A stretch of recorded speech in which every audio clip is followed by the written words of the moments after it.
All right, we're back. Listeners, to you, it's been a week, but to us, it's been like a day. So if we're not as funny and charming, I don't know, maybe we can only bring it once a week. Let's see. Adjust your headphones. It's probably on your end if we're not as charming as we normally are. Maybe it's what you're bringing, your energy that you're bringing into this. Yeah, we can do this. We got this. You know, it's a movie night. This is chill. We're going over the movie Pride. It's available on Amazon or, the internet, wherever. It's the 2014 one of it. There's apparently also a 2007 one. That's a different thing. Fairly common name, Yeah. It's one word, so Sure. Makes sense. Let's get into it. I mean, I want to just give my up top seal of approval. I like this movie. It was fun. Yeah, same here. If you're looking for us to rip this movie, you've come to the wrong podcast. Too bad. We're fans. And I knew I was going to be a fan pretty much immediately when they started with Solidarity Forever by Pete Seeger and showing strike footage from mining towns. I'm like, yeah, I'm in. You got me. Yeah, that was an awesome opening. I put that too. Yeah, they know me. Up top, the footage they show, that is real footage from the mining strike in 1984. Any background on that? Yeah. So what they're, movies based on a true story set in the UK miners' strike of 1984 and 1985. This was a strike by the National Union of Mine Workers against what was called the National Coal Board, which was essentially like the nationalized coal industry run at the time by Margaret Thatcher's conservative government. Boo, hater. Yeah. Would kill again. For real. Her grave, a suitable gender-neutral bathroom for anybody. I love that. We should replace all the signage of bathrooms to just say, metaphorically, Thatcher's grave. Yeah, so that's where this is set. And the main character, Mark Ashton, played by Ben Schnetzer, is also a real historical figure. He was a gay rights activist, obviously founded this organization that we're going to also talk about.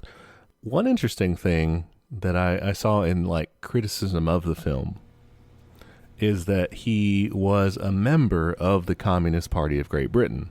Oh. He was an out-and-out communist. He was eventually, after the events of the movie. Yeah, he was general secretary of the youth wing of the Young Communist League.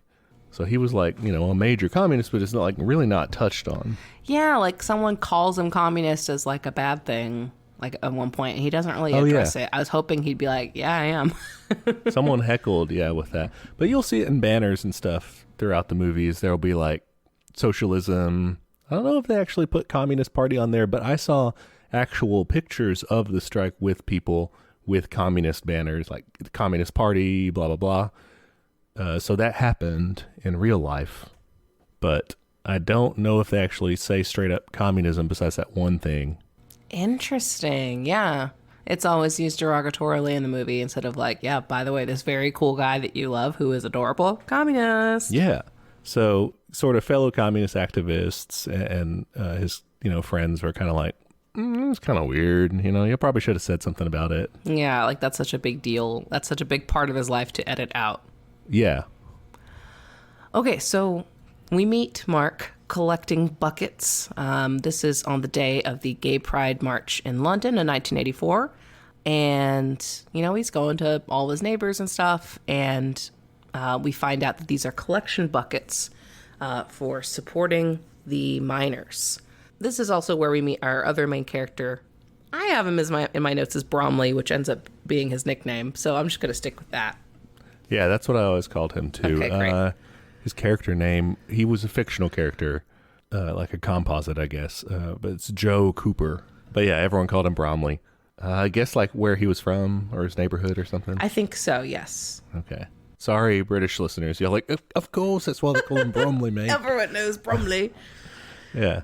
He very much represents someone who is new to this movement and is like a little intimidated, not ready to come out, and you know, baby's first protest, baby's first pride march, even not even a protest, you know.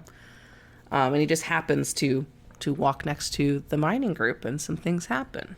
One thing I wanted to say about like why they were collecting, because we mentioned, oh, there was a strike. So the strike was basically that the government was trying to close, they said, certain coal mines, and people were like, you want to close more coal mines than that, which was true, they found out later, and basically just the general like trend towards more and more firings. They call them colliers over there, but this is the British term for a coal mine. Oh, okay. More and more closures of those, and basically transitioning from that, not to clean alternatives, but to importing coal and burning oil for electricity generation. Okay. So they're just cutting him out because it's too expensive. Yeah. So the National Union of Mine Workers went on strike against that. Basically, their president was a guy named Arthur Scargill, who was, I think someone name drops. Yeah, at that some sounds point. familiar. He was also a former member of the Young Communist League, so he was also just a straight up communist. Hell yeah. He was very controversial or antagonistic. People were like, love it or hate it with this guy, you know. But I mean, he sounds like a good socialist. I mean, I'm not gonna knock his credentials or anything, because he was always fighting against these bosses. But the big thing with this strike is it doesn't really take off everywhere. So the National Union of Mine Workers didn't ever hold a nationwide ballot, a nationwide whole vote of all the union members to say, are we all going on strike? So they would have these regional strikes in certain places. So certain work sites and stuff would go on strike, but other ones would continue. Which, like, defeats the point of having a union. Like, you need that solidarity. Yeah, that's one of the big weaknesses that people point to with the failure of this strike. Spoiler alert, it does fail. Is that it was harder to cripple the coal operators that way, because one of Thatcher's big goals was to stockpile enough coal so that they don't have to bow to demands, because they would. This had happened before in the 70s. They had a big coal strike. The government was trying to dig in its heels and everything. They instituted the 3-day week, which was not like the 3-day week like you get to chill and yeah, you get to chill at the well, you did get to chill at the house, but like literally chill, because you would have electricity like 3 days a week. Oh my God. And that brought down the government. Everyone was like, you fucking assholes. Yeah. Like, and it was Scargill who ran that, the National Union of Mine Workers, who had that victory. And so they were kind of fresh off that, or it had been a decade, but still. But still, yeah, just to know, like, you have that option. Right. And that's kind of what they were going for. That's why Thatcher was trying to stockpile coal. And really, it seems like succeeded because of that just lack of organization, because of that, like, some places were doing it and some places weren't.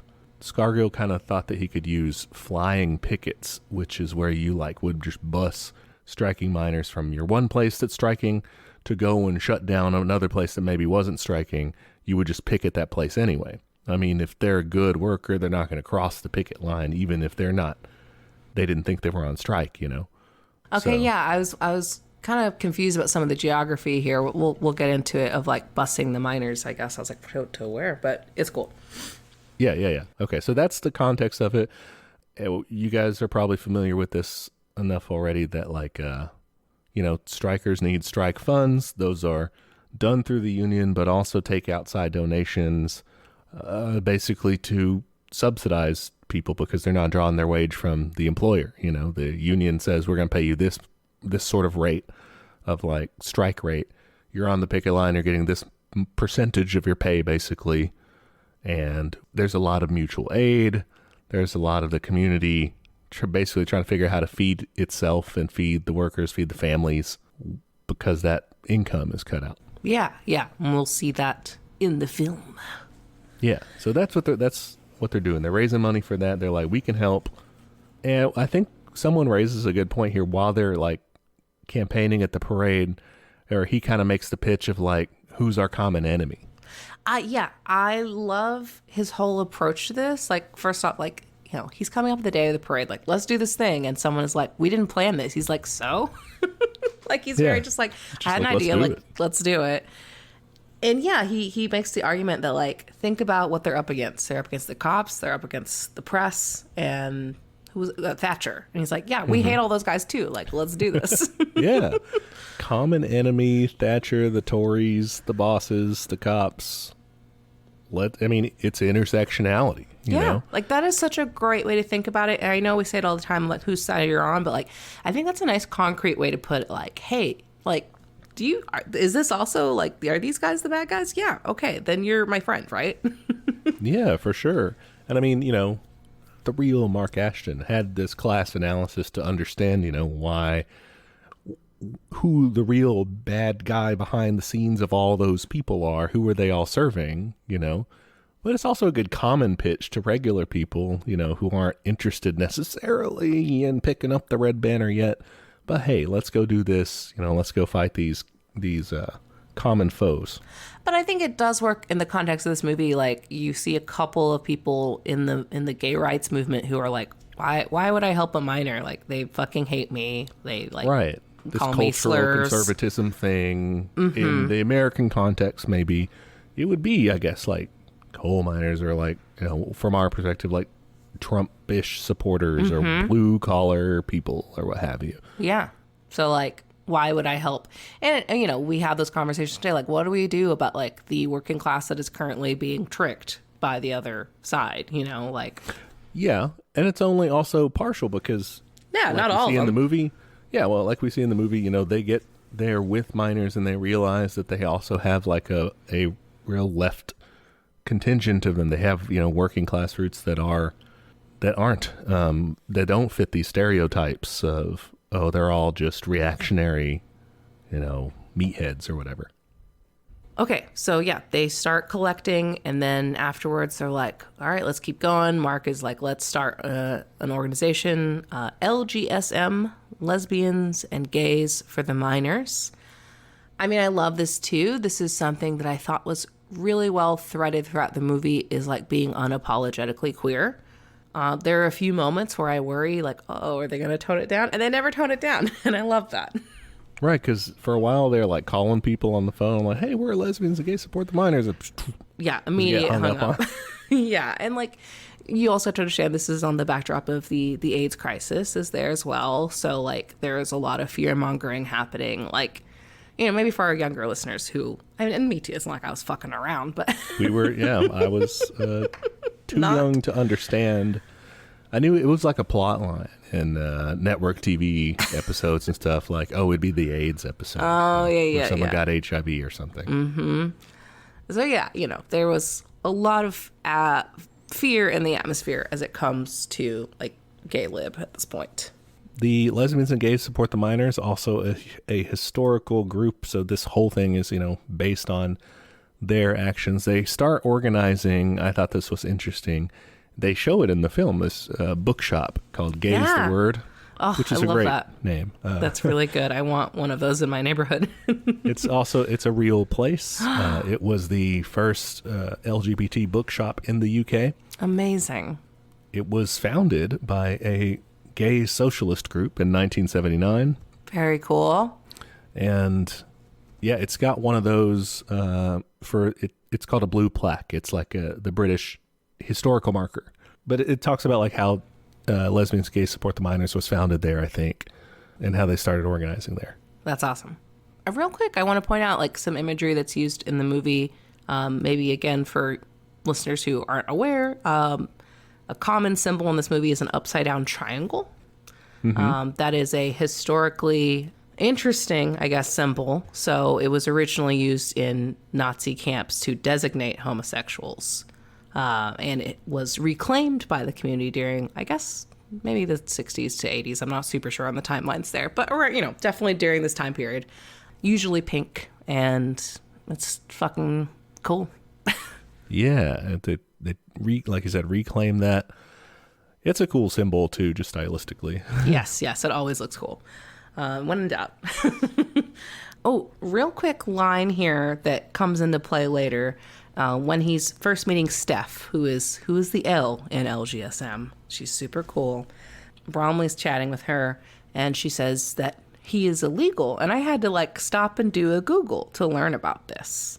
So apparently at this time in Britain, there was still like an anti-sodomy law on the books, and it prohibited those acts unless you were 21 and over for men, and I think 16 and over for women, which, like, I'm not sure how that makes sense. Yeah. But yeah. That's what I figured they were meaning. So yeah, good to know my assumption was correct there. Yeah, I was like, it was one of my stupider Googles, like UK gay law 1980. It was not a good Google. I just didn't have my brain on. We all turn in subpar queries, but we get there in the end. We get there eventually. But yeah, so I guess he was 20, soon to turn 21, and in the course of the film he does. Yeah, so, he definitely has an element of, like, kind of danger here of being a known homosexual. And he still lives with his parents, and so he's got to deal with all that. One thing I liked here is a theme they have throughout the movie. Kind of starts off in the bookshop when they're starting to plan things. It's kind of the tension between the older and younger generation of the queer movement here. They reference the older guy. What is his name? The actor guy. The one that has HIV. Jonathan. Okay. Oh, Jonathan, yeah. Played by Dominic West from The Wire. Oh, okay. He was very handsome and very good dancer. And Gethin, too, is kind of like one of the older ones. And Jonathan is like not interested. He's like, why the fuck are we doing this? Like, whatever. And Gethin says, like, what about gay lib? What happened to gay lib? And so I think it's interesting that, like, throughout the movie, Jonathan is kind of brought back into this movement of like, oh yeah, like, let's go do direct action and shit like that. And I think there's good examples of other kinds of of approaches. The gay couple that signs up because they're like, yeah, we just want something to do. Yeah. At one point, they ask Jonathan to tone it down, so they're more so on the, I guess, assimilationist side of things. Yeah, or like the kind of winning public support through like you said, I guess assimilation or acceptance. Respectability of like, politics. Yeah, there you That's go. the word. Yeah, that's what I'm looking for. Of like, hey, we're normal people like you, so we deserve rights. Not just like, we're humans that deserve rights. Yeah. And I think they do a good job. I do think the communism thing is where they drew the line of like, yeah, we're not going to show that. We're not that weird. We're not that far gone. But everything else was pretty unapologetic, gay-wise. But yeah, they could have gone further. Yeah, especially to be historically accurate. But yeah, like that was that guy's whole deal. Like, that's annoying. Yeah, but I mean, I think that is a punch they pulled. I don't think that they pulled many, though. That's true. I just have a note. Good Lord, they're all so cute, and I want to be friends with all of them. This would be the best. This is like a theme we'll see carried on throughout. Is just like with Salt of the Earth, you get to see people truly experiencing joy, fighting for their freedoms and the freedoms of others, like joy in the struggle.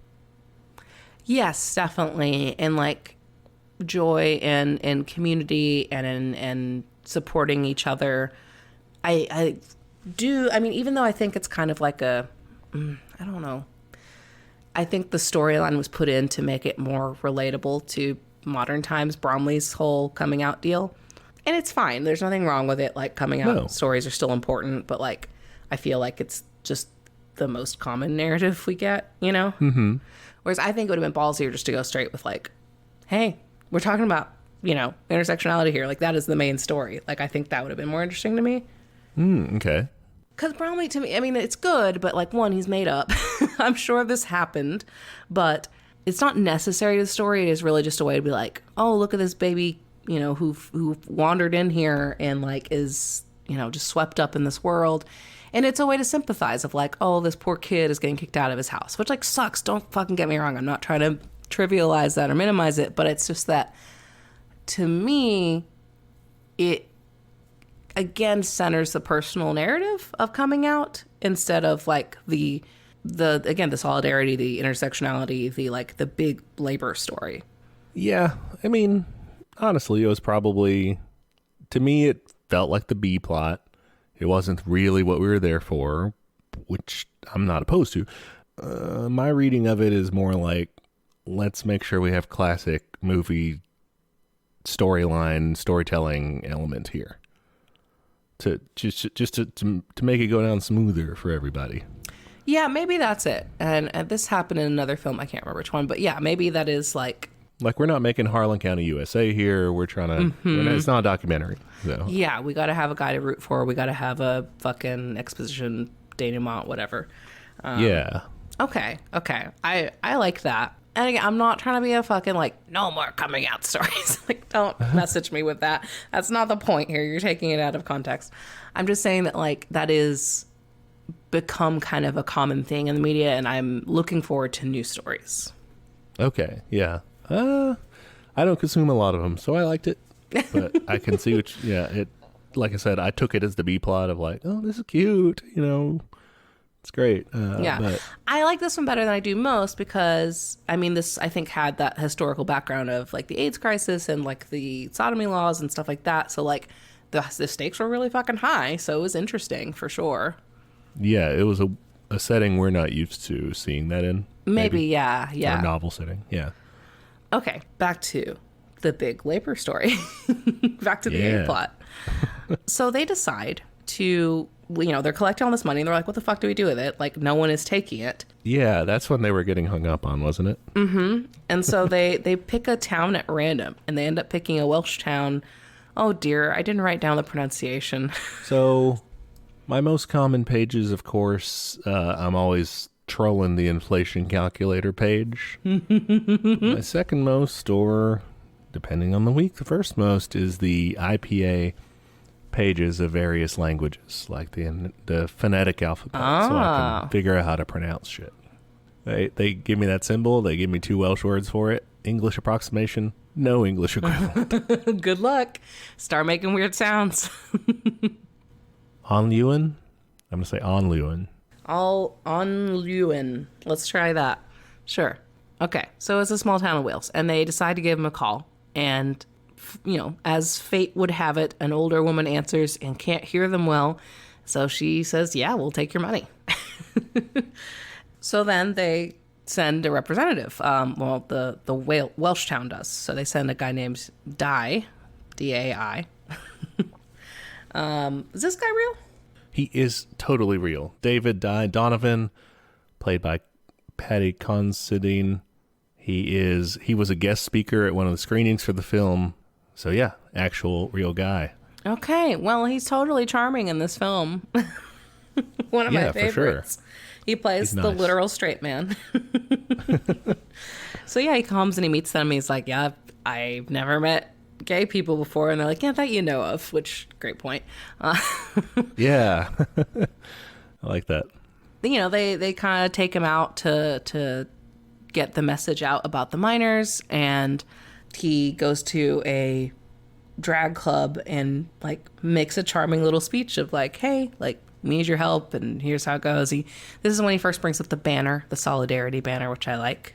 The hands clasped, giving very East German vibes or old Socialist Party of America logo vibes. Yes, definitely.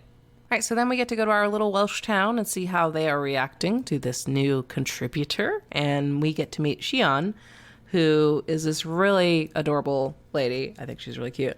And it's like her first day here. And she goes in and overhears the committee meeting. And they are divided on whether or not to accept this money and not even to accept it. They're taking the money. But whether or not they should invite LGSM to their headquarters. And they've invited every other support group. And so Hefina, who is actually, she's the actress that played Dolores Umbridge in the Harry Potter series. She does a great job in this movie.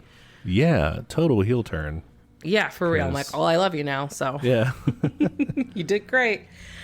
She's like, hey, we've invited every other group. Like, if you say you don't have a problem with it, because of course all of them are like, I don't have a problem with it, but then we're inviting them. So But other people might, yeah. yeah. And Xion steps in too and is like, hey, like, we should invite them. Mm-hmm.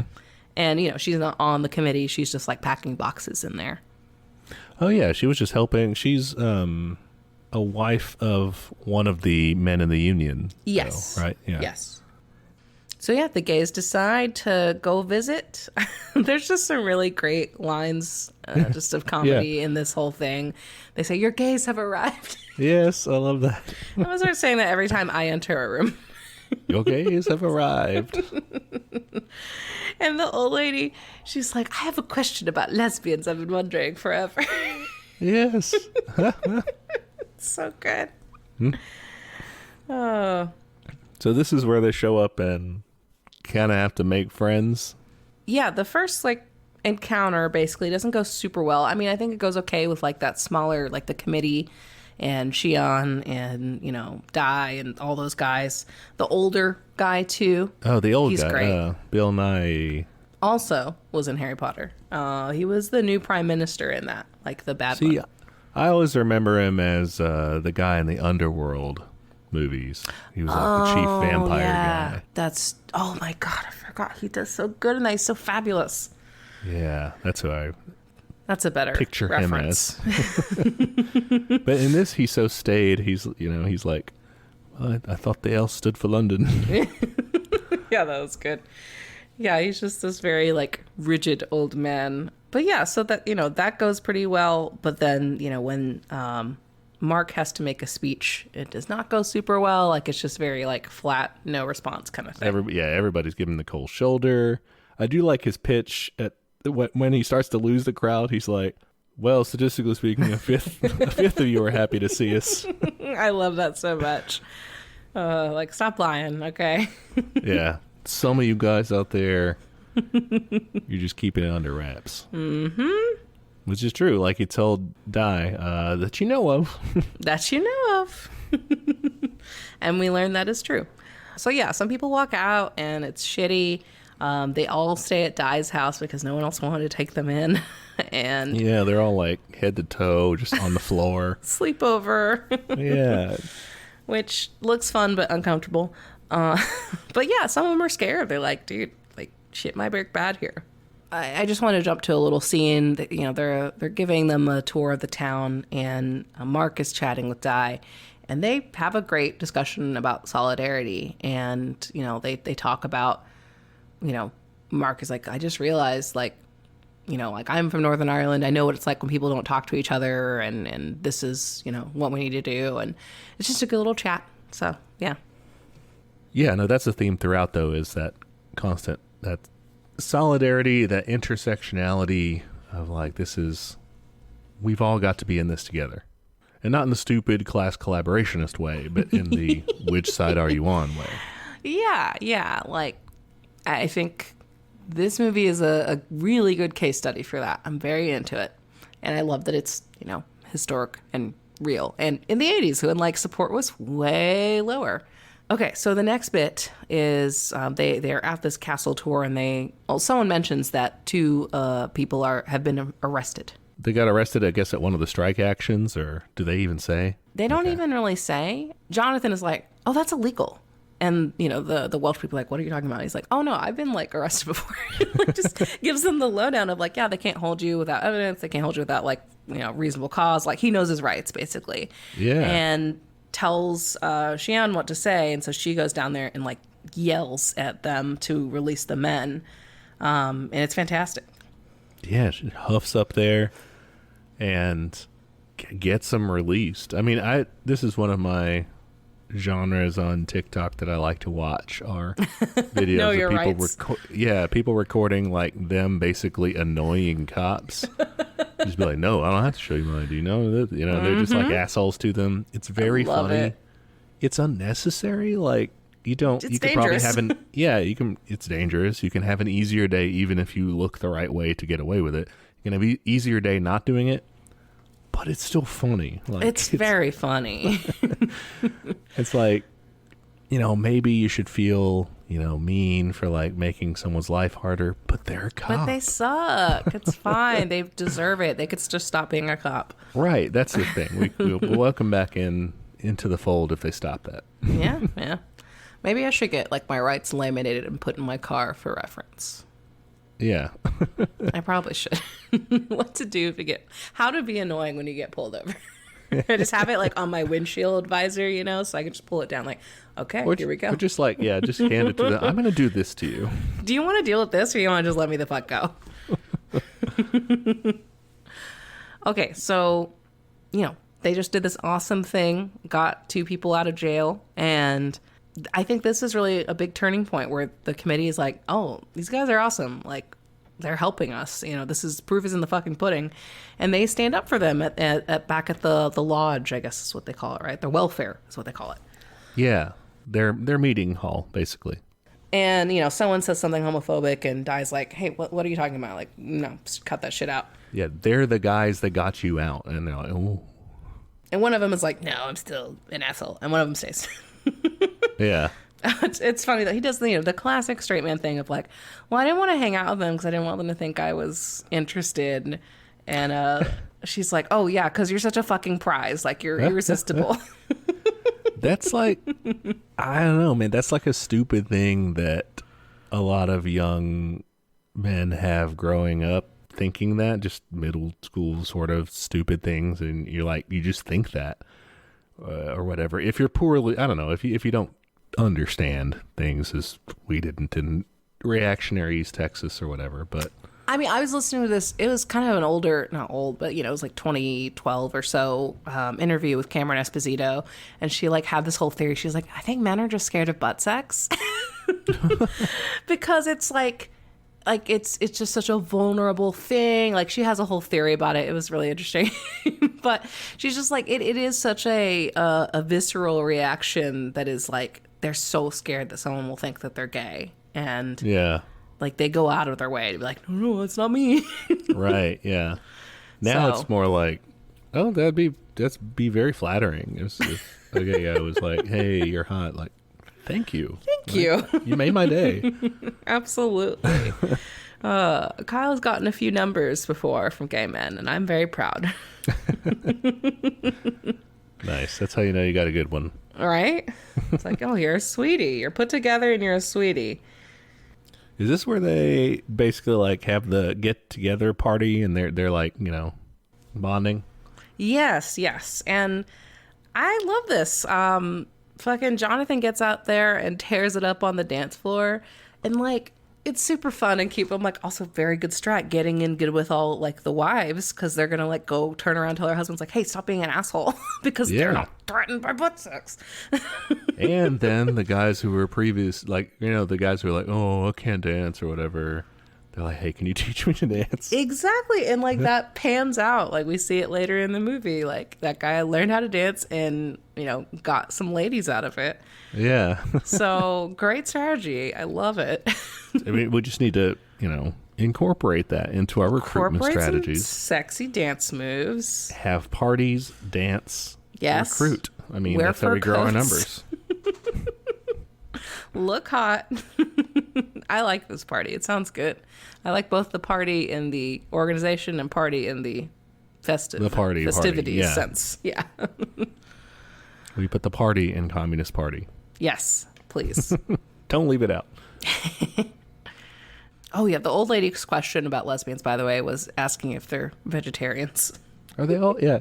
They're like, no, we're vegan. So cute.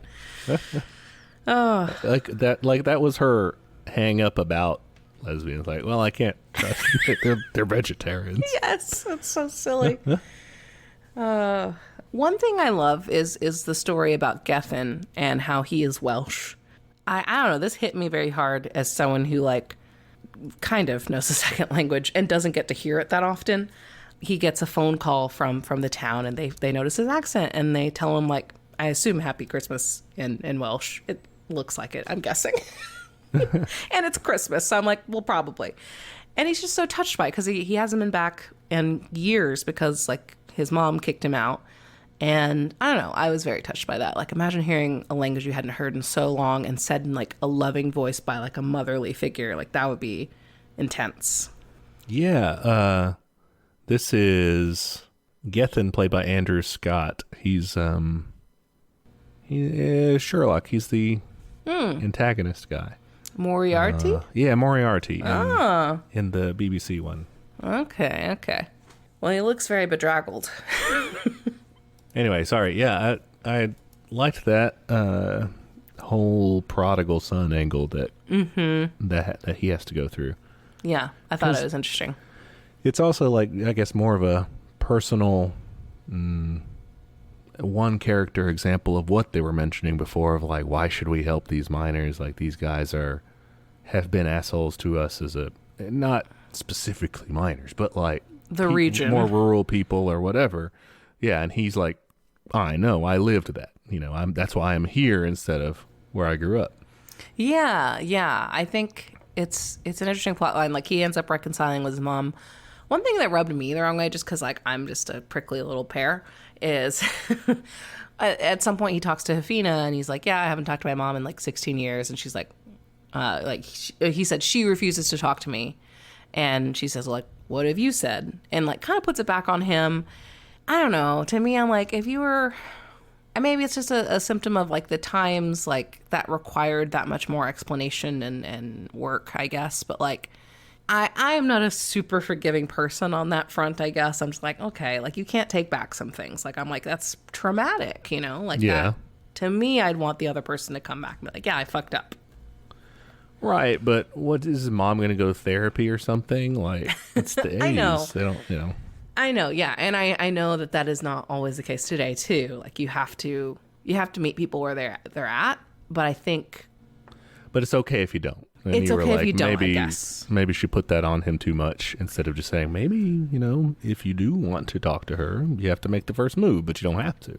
Exactly. Like, putting the ball in his court in a less, like, accusatory way, I guess, which is, like, a super minor gripe. Like, I overall still liked that storyline. Yeah, no, I don't think it takes anything away from it, really, because she's also older. Like, it makes sense for her to see it that way and not really do the more emotional awareness, I guess, that we would. Yeah. So they go back to the town, and it's winter, and, like, it's pretty bad news bears over there. Very cold, and, like, they're shutting off their electricity and stuff. Or their gas, I think. Yeah, they don't have gas. They don't have, like, hot showers. And, it's pretty rough. This is when the lesbians of the group want to start a splinter group. This storyline kind of gets, like, dismissed and then brought back up later, I guess. I don't know. I kind of wish we had been able to follow them just a smidge more. I'd love, kick out one of the the B or C plots to follow the lesbians a little, because they wanted to, like, start a women's group. Yeah, I mean, they do. This is also a reflection of real life. So this was Lesbians Against Pit Closures, which did basically break away from Lesbians and Gays Support the Minors, sort of criticizing it, saying that, it was the men who were running the meetings and being very men about running the meetings, Yeah. They were saying they didn't have as much of a say. They wanted to focus more on feminist ideas, bringing such ideas into the working men's sphere, like setting up like a miners' institute, but basically bringing in more feminist notions into, like, the welfares and the miners' culture and things, and really pushing that more than just kind of like getting along. So I guess providing more for the women's issues, like, kind of like we saw in Salt of the Earth. We're like, hey, like, women have a stake in this too. Yeah, and in real life, what you're saying, it didn't really get the screen time, but what they did essentially was continue to do, the support work and everything that LGSM was doing. Mm-hmm. They were still raising money for the miners and everything. They were just organized, like, internally for themselves, and they, did their own meetings and stuff, and they just basically were parallel work. I mean, it seemed pretty cool. And with that extra focus on, feminism and everything, it doesn't seem to have hurt them, and I'm like, that's fine. And it kind of would have been cool to explore that, or to show that, like, it's more of a, I don't know, almost a variety thing, like pick your stripe. Like, you get to be in whatever group you want and you're still in the fight. Yeah. I wish that had been touched on a little more of like, yeah, that's fine too if you want to do that. Like, I think it is valid. Like, what they're talking is like, yeah, we want to have like a safe space to discuss women's issues. And like, yeah, you might need that. Like, these are maybe women who don't have access to things they need, or like education or whatever. Like, yeah, you should absolutely like take time to listen to that specific group. It wasn't characterized as like they're bad for doing it. I mean, maybe a smidge. Like, Steph was like, oh, I don't want to join. Yeah, at first it was kind of like, oh, like you were kind of wondering, like, oh no, is this not going to be good? Like, is the movement breaking up? But then it's fine, and they meet up at the end, and they're still there in solidarity. Yeah. I just think a couple of more scenes of them working together in between would have been. I would have cool. loved it. Just because you're right, it is kind of dropped and then brought back. Like, hey, here they are. Everything was fine. And you're like, oh, like, whew, great. Cool. Thanks for telling me. Let's see. This is where the women sing "Bread and Roses," and I nearly cried. Yes. A great song. Oh, so good. So good. And Mark is like, we're going to do something big. He makes a huge promise of like, I don't know what it is, but we're going to do something really big. Because he realizes like morale is low. Yeah, because they're in the doldrums. And things are so bad that our friend of the show, Maureen, this is where she rats on them. Yes. Calls up the tabloids and says, you'll never believe. Yes. So she tells them that this mining town is getting support from perverts, and it's not great. The strikers show up and get mocked from the strikers, so I guess they're being bused to a larger picket line, it seems like. Yeah. And, the other miners there, like, make fun of them and call them names and blah, blah, blah. And then, back in London, the shop gets bricked. And I guess firecrackers too. I couldn't tell. I guess that's what it was. It was just some M80s or something. I mean, it's still not great, but no. But that's the best you can do unless you're actually in an organization getting like pipe bombs and stuff. Over in the UK, you can't really. It's not as heavy artillery over there as it is here. Oh, that's true. I don't know. I like this moment a lot. This is when. This is when the shit hits the fan. The town is very divided of like, okay, like we can't, this is embarrassing. This is distracting. We got to shut this down. And then back at the London headquarters, they're like, fuck it. Let's embrace it. Like, if they want to call us perverts, then let's be fucking perverts. Yeah. That's when they come up. Is that when they come up with a name for it? Yes. Pits and perverts, is it? Or yeah, perverts and pits? I think pits and perverts sounds. Yes. That's probably what it is. That sounds more better. alliterative. And so they decide to throw like a music benefit and do like a huge concert, and all the proceeds will go to the miners, and just like really fucking do what they do best, which is party. Hell yeah. The party. So in organizing this, I thought it was interesting. At some point, the union guys are talking about this, and I think it's Bill Nye's character who is talking about like, but the bad headlines and look what they're saying about them. And he says, I don't believe what they say about us. Why should I believe what they say about them? Yes, I wrote that quote down because that is fantastic. Like, again, like that's what happens. Like, you have to take a critical eye to media, figure out like who they're trying to pit you against. Yeah, exactly. Whether this is about identities that you're not a part of, and you're like, well, I don't know if they're strange in some way because they get represented badly in the media and I'm not a part of them. Or it's about, countries that imperialist nations don't like. And so you may be like, well, I don't know. You gotta keep that same skeptical eye of like, I know I wouldn't just be like, oh, the New York Times says that this union's bad, or these workers are on strike because they're greedy. Like, oh, so says the Wall Street Journal. Well, why should I listen to them when they say these other things either? Yeah. Why do you think they're saying that? To whom does it benefit? I probably used whom wrong, but I don't care. they throw this rock in concert. I love this act, this singer. I need to look up who that was because I enjoyed it. Mark's fucking outfit is on point. I just want to point that out. That's just goals. The suspender, the earrings, the hair, everything's perfect. Like, wow, I might just steal that look. Yeah, no, that was a good showing, a good show. I liked it. Mm-hmm. Bromley gets a smooch. They take the Welsh ladies out on the town afterwards. It's really fun. They go and they party. Yeah, they go to all the clubs. It's just very classic, like, you know, look at us taking these straight women out for a good time. Mark runs into, like, I guess an ex when he's out at the clubs and insinuates that he's on a farewell tour. That's what he says. And Mark kind of figures out, oh, shit, I think he has AIDS. So he is very scared, understandably. Yeah. And then Bromley's parents find his stash of photos and articles, so they're yelling at him, and the gays and their Welsh friends are hurrying back to the town for a union meeting, but that bitch Maureen moved it up, because of course she did. Total chicanery here. Like, this, they're like chilling. They're like, oh, we're going to be early. Like, we rushed for no reason. We're going to be early. They show up. The vote already happened. Yeah. And they vote to refuse further help. Ugh, horrible. And Maureen says something that I think is interesting. Like, I think one of the fears maybe of accepting intersectionalist help is she accuses them of using the minors for their own agenda of gay rights. What do you think about that? Well, I don't think they were, or they were doing kind of a silly job of it. It's a weird way to do that.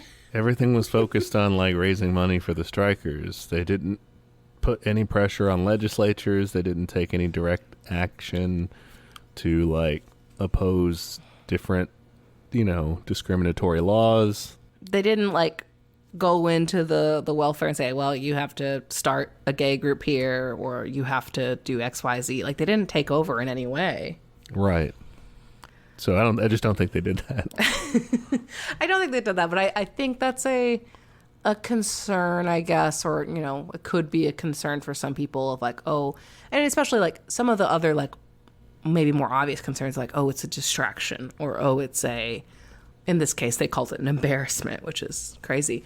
But the distraction or the, you know, the agenda thing, I think, gets pushed on the queer community a lot of, like, what is your secret agenda? I'm like, my agenda is to, like, smoke weed and take naps and play Pokemon. So, like, great agenda. Yeah, the crazy thing about that is that pretty much in all circumstances, when people level those accusations, if people are really doing intersectionality, they're not pushing their agenda. Like, the whole thing about it is your group that cares about your interests and everything is showing up for other groups' fights. Yeah. If you're doing it right, you are not getting in the way. You are support, and you're visible in your support. And I think it's super smart of them to have a very outwardly gay name and to not change their appearance. Like, they're saying, like, here's who we are and here's who we support. And it's just like, it's a circle of support. And we see that later. Like, and they make that promise of, like, hey, when it comes down to y'all, I will show up for you. Yeah. And that's, I think, the thing that they're really saying when they say, oh, you're pushing this agenda or whatever, is basically, you're being visibly you. Like, you're not hiding that, and that's what it's not that we think that that's taking over or a distraction, really. It's actually just like we're uncomfortable like with this. Yeah, we're uncomfortable with that. We're embarrassed that other people are seeing it. We don't want to be associated with it. Mm-hmm. That's the actual thing of what people are expressing when they say that, I think. I think so too. I think it's just a discomfort of difference, and you know, go back and listen to our queer theory episode. And you know, I've heard bullshit like this too, of, like, you know, why is it important that, you know, there's a woman here? Like, you know, shouldn't it not matter? I'm like, yeah, in an ideal world, yeah, it should not be remarkable that a woman achieves a high position, but, like, we ain't there, honey, or hummy. So, hummy. It sounds like some sort of a non-binary term. It kind of does. Maybe I'll write it down and put it on my list. Listeners, my list is really bad. Seriously considering Moogie from Star Trek because I'm a monster. It'd be fine. Okay. I think it'd be fine. I'm just going to not tell Kai where it comes from. So they're in the aftermath of getting turned down, and they're trying to figure out what the hell to do. This is where Gethin decides to break the first rule of collecting. Always collect with somebody. Yeah. I do love Steph says comrade earlier, which is great. Yeah. They call each other comrade, so there's a sprinkle. They didn't go that far, but they sprinkled it. They're just weird. They just like to say comrade. It's fine. Don't worry about why. Yeah. Maybe if we look at the posters in the back or something, we'll see some more nods. I don't know. Still frustrating. Maybe. Yeah.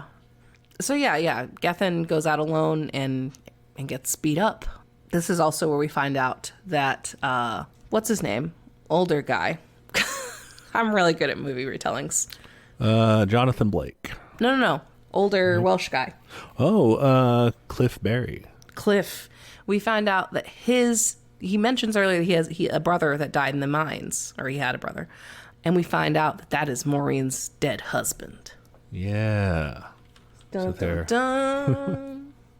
I've been watching Jane the Virgin, which is essentially a telenovela, so I love a secret sibling. Yeah, it's quite the reveal. So yeah, Gethin's in the hospital, and Bromley doesn't find out because he's on home lockdown. Basically, his mom fucking doesn't tell him that Steph comes by to see him. Everything's bad. Mark takes off because he's freaked out. It's bad times. And then we also find out that Cliff is gay. He comes out to Hefina, and she's like, "Yeah, I know." Yeah. Which, for the record, I've heard is not a good thing to say when people come out to you, but this really? is my personal experience. I like it when people are like, yeah, that makes sense. Yeah, I don't know. That seems sort of validating. Seen. Yeah, you're like, okay, cool. I'm not just crazy. Right. I liked it when my therapist was like, yeah, that totally. Okay, yeah. Makes sense to me. Yeah. But okay, so that's not what you lead with usually. You're not supposed to. That is in some of our ally training materials that I've read, but what are you supposed to say? You're supposed to say thank you for telling me. You're supposed to say, yeah, thank you. Okay, cool. There you go. Also, good practice to say, who all knows, are you out to everybody? Get the deets, yeah. Yeah, just to know, do I need to be careful around certain people? Operational security, we call it. Yes, absolutely. Dave and Dan are like, yeah, good idea. Yeah, know your cover story. Standard practice, man. Then Dave turns to Dan. I'm gay. He goes, thank you for telling me. And then he brings out a chart, all right, who do I need to cover? I would say that I support them, but I don't. I support that person's choices. Do that. That's fine. I don't mind the gay part. I mind yourself. Quit the CIA. Yes. Become a patron. Yeah, Dave and Dan, if you want to give us your money, sure. But quit the agency first, man. Yeah, come on. I guess in one of their final acts of contribution, their last bit of money from the benefit, got the miners a new van. It is helpfully branded with donated by LGSM, and it has the whole acronym out. It has the triangle on it. It's great. They get an awesome gay bus. Their previous one was cool too. I liked it. I like their previous bus too. I mean, it's real fucked up, but yeah, no, it looked cool. Yeah, I think the miners are like, I don't want to get in it, and Hefina's like, well, you're not fucking going if you don't. So I love her. She's so cool. But yes, then we have a time jump. We're going over to March 4th, 1985. By this point, the miners' strike has actually freshly been called off. It's been defeated. March 3rd, 1985 is basically when they called it quits. So what'd they get? Did they get anything? They didn't really. They got a few deaths. Oh, God. People were killed in violence back and forth. Some of it was anti-scab violence and stuff. Oh, yeah. When they do that little band thing with the banners and everything, is that when they're going back to work, or is that? Yes. Okay. I assume. But that's in the village, right? Yeah. Because, yeah, it was a weird mix of like, yay, but also boo. Everyone looked sad at the saddest parade. Yeah, basically the union locals, I guess, that had been striking called for a return to work because because the coal companies were fine. You know, they had been hiring scab labor. They had been operating not really even scab so much as just unions that didn't strike, you know, working in other places. So it just wasn't working. The government was fully willing to use very heavy-handed tactics, just rampant use of police force against people, against pickets, and crack open people's heads and everything. They declared the strike illegal basically because of the balloting thing. And all these combined to just take the strength out from it. You know, it wasn't going to work. They called for a return to work on the condition that people who had been sacked during the strike would be reinstated. So if you lost your job, you're back. But the company rejected that because they were like, why? We don't have to. You guys are coming back in defeat. Fuck. They did agree to postpone the closure of 5 of the mines. But they were just postponing it. Yeah, they're still going to close it. Like, it still results in a lot of economic problems. Yeah. But what we see in this scene is something that also did happen in real life, that many of these miners, when they returned to work, they did these processions called loyalty parades, where they were just kind of showing like their union solidarity with each other, sticking together in sort of in the face of defeat. Okay, yeah. Interesting. So that's why it's like the saddest parade or whatever. It's pretty much a bummer, yeah. It's like, what are we celebrating? Okay. Bad times. And then we also find out in the next scene that Jonathan is HIV positive. You know, he was apparently one of like the first few people in the UK to be diagnosed, but he's still alive today. So like, that's cool. Yeah, yeah. One thing in that procession that they show in the movie, they have a banner. One of the banners says, "Workers of the world unite for peace and socialism." Yeah, I saw that. That was one of the more, I was almost said risque, like there's a dick on it or something. It's 2 dicks crossing. Unite. Unite. No, that was cool. There's some sick banners in this. Yeah. Yeah, Bromley leaves home, stays with Steph, and, you know, is out on his own. He got kicked out. Well, he left, I guess. He does a pretty big dramatic. Like, oh, you guys for real. Suck. He throws down. During his, like, nephew's christening or whatever. Mm-hmm. That's awkward. So, yeah, we then jump forward to the next Pride Parade of 1985. The group is back together again. Mm-hmm. Mark comes crawling back. Yeah, he's not too. He's not. He's very peacocky about it. Yeah. What's up? He marks his way back with his charm and his megaphone. They, you know, go down there, and I think this, to me, was a great conclusion, not just historically, but also in the language around it. They get to the Pride Parade, and the organizer says, "No politics. You have to march at the back." Yeah. And I'm like, wowza bowza. Pride Parade? We're not... What are we doing here? But, I mean, I guess there's probably lots of that in those demonstrations. Is that... So I don't know it from like a leftist perspective, but I know the language the guy uses about like, we want it to be celebratory. Mm-hmm. I've heard that a lot in the more, not like conservative, but, you know, the not as radical mainstream wing of, the mainstream Pride movement is, you know, we just want to focus on joy and happiness and like, look at us, we're out and we're proud, and like, that's great. I love, you know, I'm part of the party. I like a good joy. Yeah. But like, I also am like angry all the time, and I think that also deserves a place. Like, I'm not going to stop fighting for things just because I am proud and out or whatever. You know, like, you can do both. Yeah, and you're proud and you're out and you're safely parading, or you're saying like, we're going to safely parade through the streets. Like, how is this not a political act, or how does that not involve, either legally encoding those, protections and whatever, or like just directly winning them in the streets? That's like, they're pretty political. I mean, these are the folks that think, once we have won certain rights, we're done. We're just trying to be like everybody else. We just want, marriage. We just want health insurance. And those are important things. Don't get me wrong. Like, I'm very into being married and I'm very into health insurance. But it's the kind of folks who say, like, we just want equality and not, like, fighting for more, I guess. Right. Yeah. We've got to look beyond just the reforms of the system and figure out, well, why, what's actually causing these things instead of little Band-Aid cures.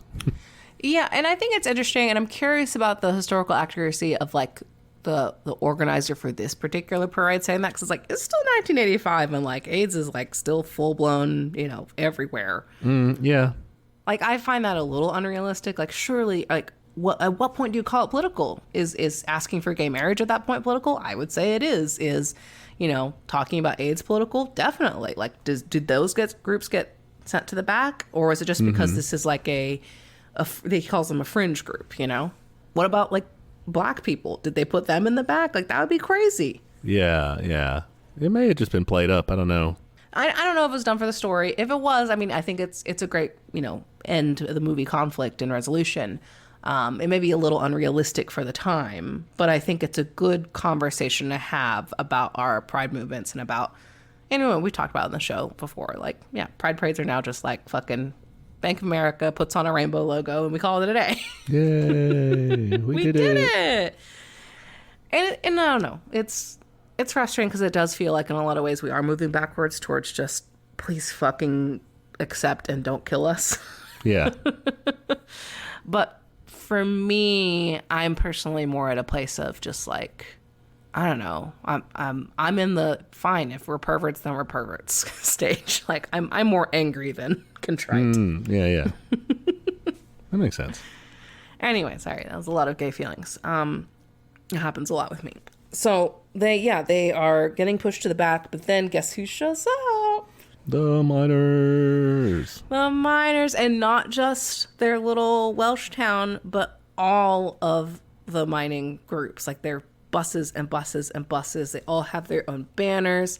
And the organizer's like, fuck, there's too many of y'all. Y'all are now at the front. Big change. Definitely. I love it so much. The little old lady comes out. She goes, where are my lesbians? Yes. So cute. So cute.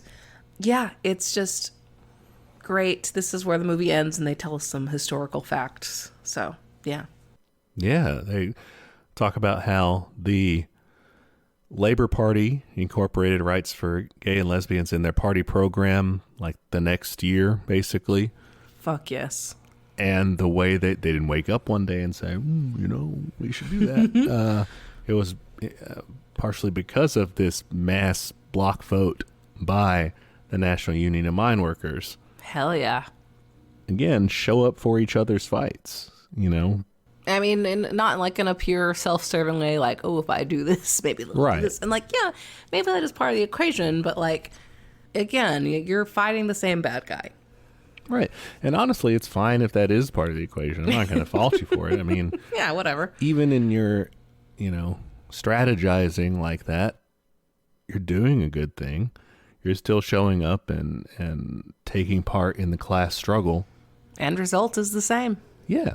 Be calculating if you wish. Probably don't lead with that. Don't tell people. But the better, the more pure way to do that is to be there for your comrades and understand that in doing so, in taking part in that class struggle, you'll build up your class consciousness and they'll realize they are your comrades and they'll be there for you.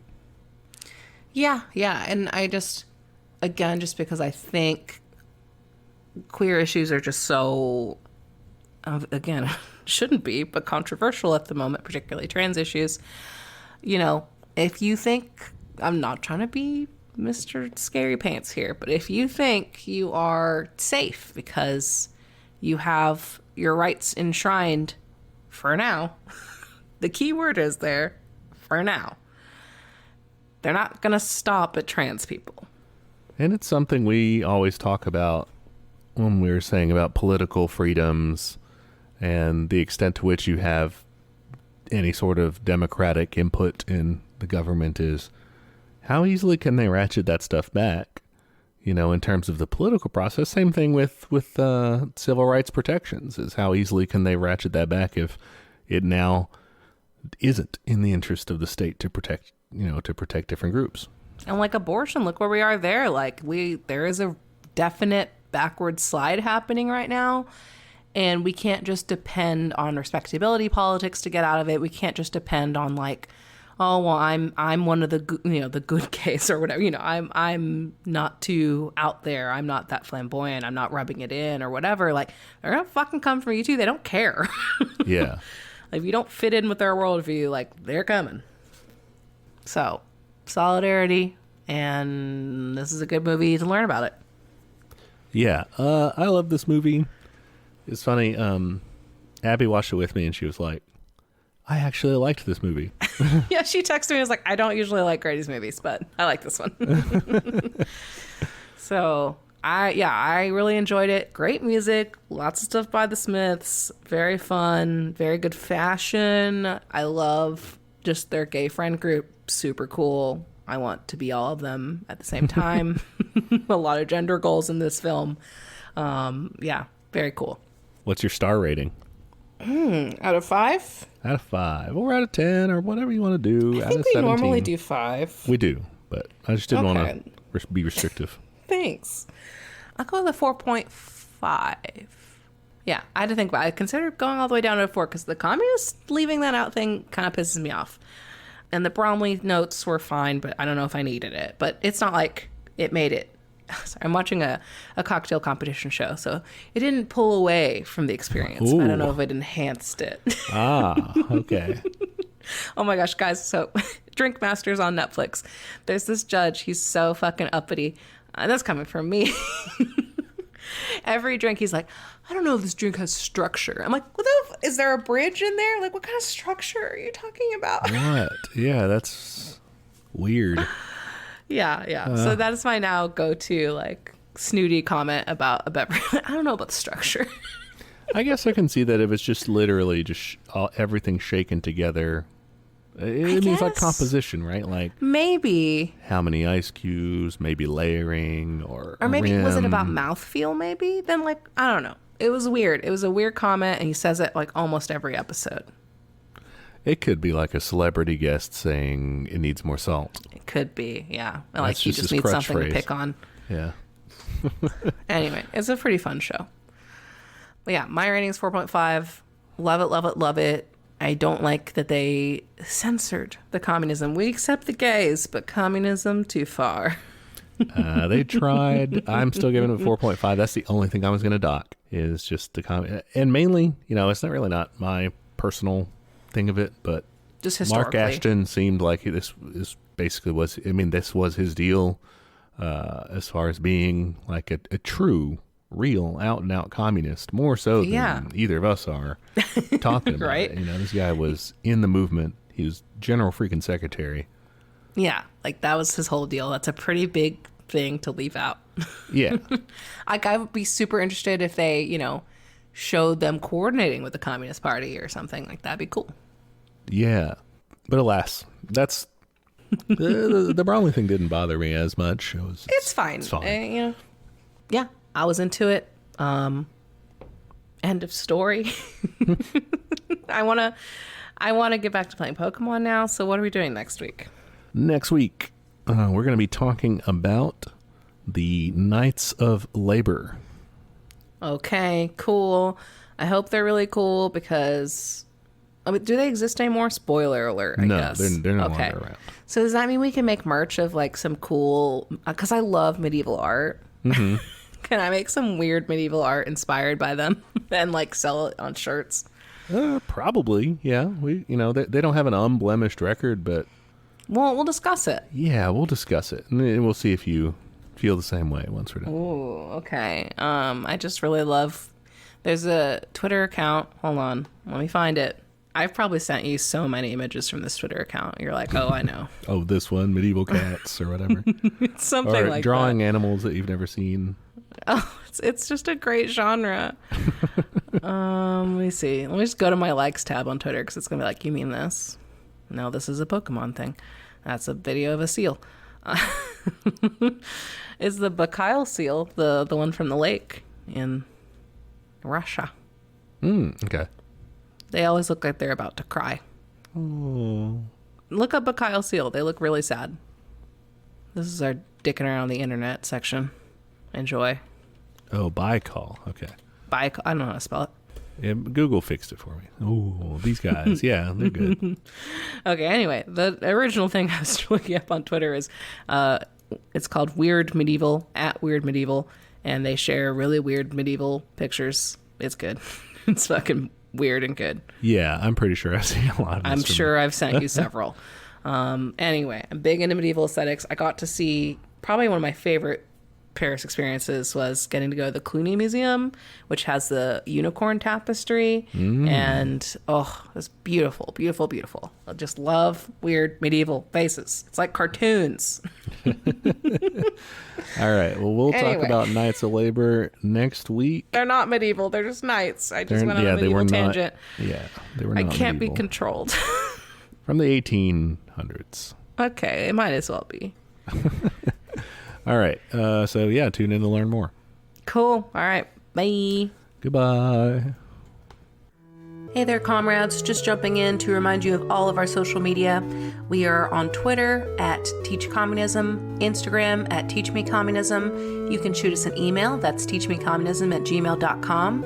Any of those places are good to send us an episode suggestion or a question, anything you think would be useful feedback for us, or just your admiration.